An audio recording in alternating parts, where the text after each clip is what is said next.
What is up, Star Wars fans? Korngull here with some Star Wars Squadrons tidbits. Today we're getting into 8 details you probably missed in the Squadrons campaign footage released at this year's Gamescom, and what they mean for the game itself. As someone who was extremely skeptical when this game was announced, I've done a high-speed 180 side slip on my opinion with each new reveal about the game.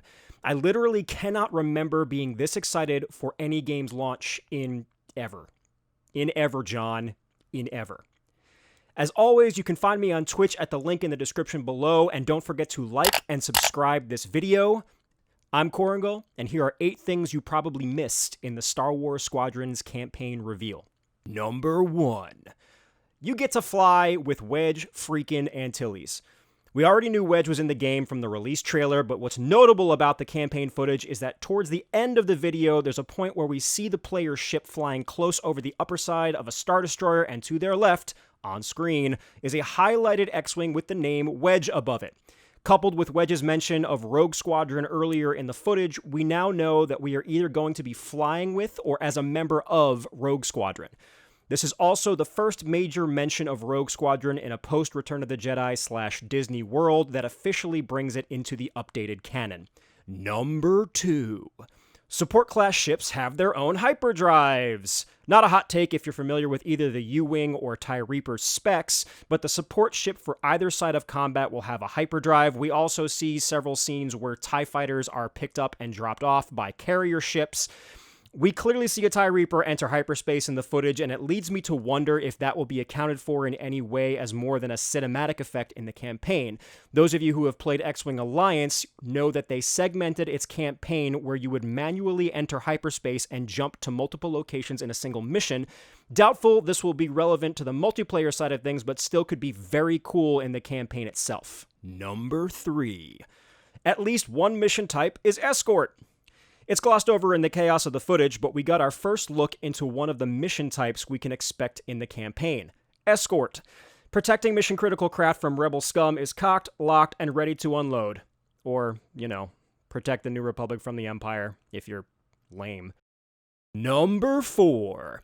Objectives are hybrid within individual campaign missions.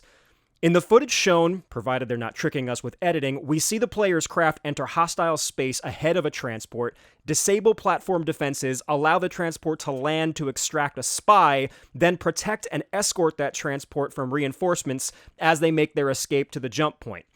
This will go a long way to preventing the doldrums of monotonous destroy and fetch quests that so many games suffer from in the modern age of gaming. Number 5. We should see the planet Chandrila during the campaign. With the mention of the Bormia sector and the Nadiri dockyards, it is extremely likely that we will see the planet Chandrila. For those of you who don't recognize that name, in the current canon, Chandrila is the homeworld of Mon Mothma, one of the first worlds designated as the capital of the New Republic, and also where Ben Solo was born. Pretty cool. Number 6. Admiral Sloane is a key player in the story. Admiral Sloane has made several appearances in the current canon, including a mention in Battlefront 2 and appearances in several novels. She becomes a founding member of the First Order, but was ultimately supplanted by Snoke as Supreme Leader because he has the biggest hologram. Number 7. Several missions are centered around Project Starhawk. The aforementioned Nadiri shipyards were critical in the development and production of the Starhawk cruiser for the New Republic.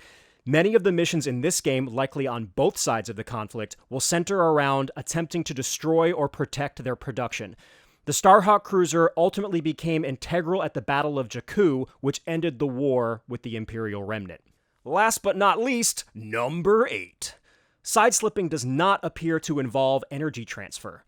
Many have been foaming at the mouth over the tactical possibilities of sideslipping in Star Wars Squadrons since the maneuver appeared in the gameplay trailer.